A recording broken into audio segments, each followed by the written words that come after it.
Last night was a big primary election night in 4 different states: Washington, Missouri, Michigan, and Kansas, with a special election in Ohio.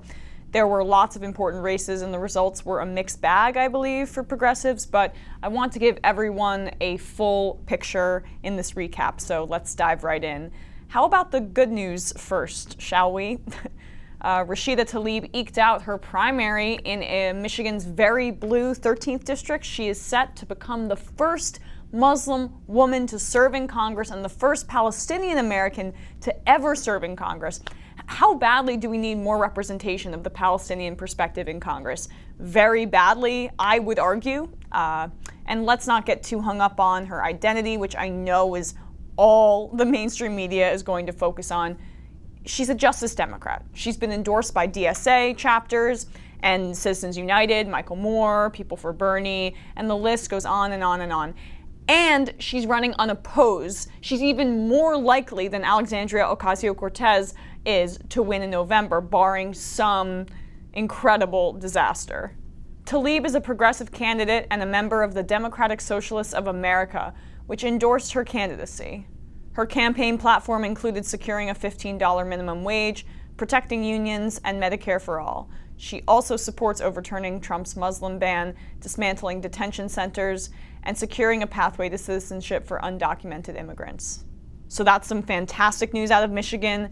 There were other Justice Democrats running in the state. Rob Davidson ran uncontested in the 2nd district, so obviously he won his Democratic primary. And there is some very interesting news in Michigan's 1st district from a Justice Democrat named Matt Morgan.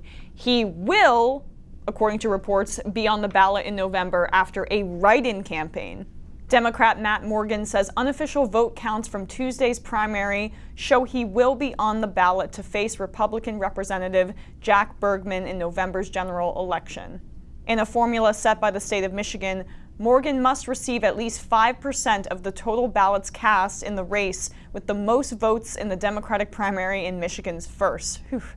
For example, if this year's gubernatorial race had 100,000 votes cast, which would be up 30+% from historic midterm primary averages, the threshold for Morgan to make the general election ballot would be 5,000. Each county's board of canvassers will meet Wednesday to review ballots before sending to the Michigan Board of Canvassers. Once certified, Morgan says he will officially be the Democratic nominee for November's general election. Now, Michigan's 1st is a pretty red district, but it was blue up until 2010. Why did Matt Morgan have to run as a write-in candidate? He used a P.O. box address on his nominating petition instead of his residential.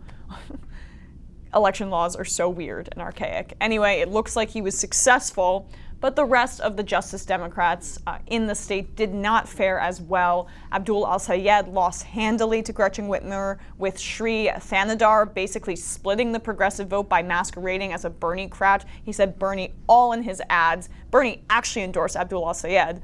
Whitmer, a more centrist Democrat, will face the Trump-endorsed Republican Bill Schrute, not Dwight Schrute, in November. David Benek lost in the 6th district, and Feiruz Saad lost in Michigan's 11th. So, not great news, but let's move on to Kansas because more bad news. Unfortunately, we finally have learned the results this morning after the new election machines in Kansas's 3rd were absurdly acting up. Brent Welder has lost.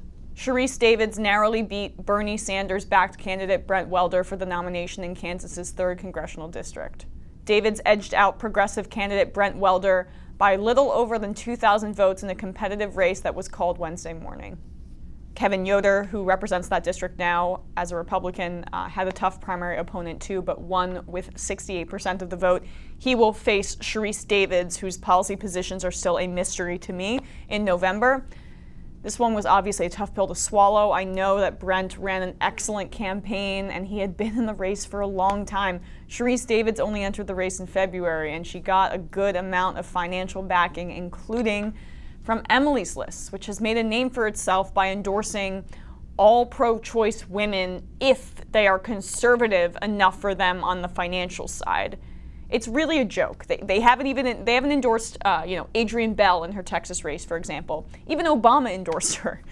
Emily's List outrages me, but I digress. The good news is that, as expected, progressive James Thompson, Justice Democrat, won his primary in the district over. However, there is some spooky news in Kansas's governor's race on the Republican side. This is still the unofficial count, but as of shooting this, Chris Kobach will win the primary with, by the unofficial count, just over 200 more votes than the incumbent Jeff Collier.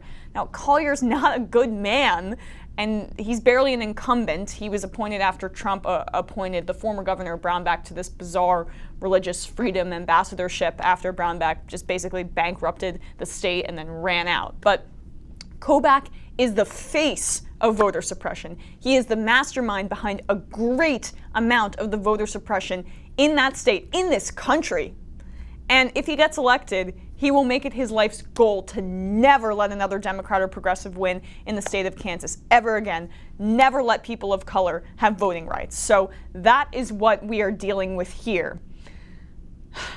On that light note, let's move on to Missouri. Justice Democrat Cori Bush lost an uphill battle to unseat incumbent William Lacey Clay. She lost by a lot, frankly, guys. But the other Justice Democrat running in Missouri won handily.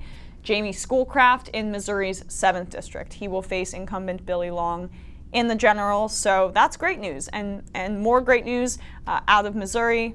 Black Lives Matter activists and other groups pushing for reforms of criminal policies got a big victory in St. Louis County.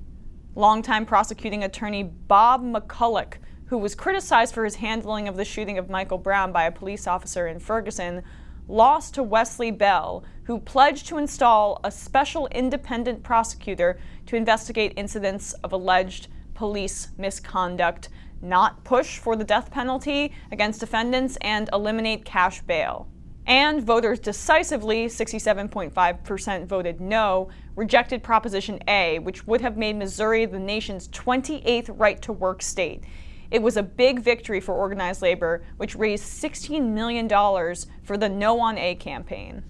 So overall, it was a very good day for progressive politics in Missouri, even though Cori Bush did not get to the mountaintop, and obviously she was a fantastic candidate. And lastly, in terms of those 4 states, both non-incumbent Justice Democrats lost in Washington state. We still have the amazing Pramila Jayapal, of course, but both Sarah Smith and Dorothy Gasquet lost easily in their districts. So as of the making of this video, when we move, let's turn to the Ohio special election. It's apparently too close to call, with 3,435 provisional ballots that have yet to be counted, but some places are calling it for Tony Balderson, who is leading slightly, but it doesn't really matter too much in my view. There will be a rematch no matter what in November. However, it does spell some trouble for the GOP. O'Connor had no reason to be as competitive as he did in the district that former Republican U.S. Representative Pat Tiberi held since 2000 and hasn't elected a Democrat since 1982. Trump won the district by 11 percentage points in 2016. And in this special election, O'Connor has supposedly lost by less than 1 percentage point. Look, don't get complacent.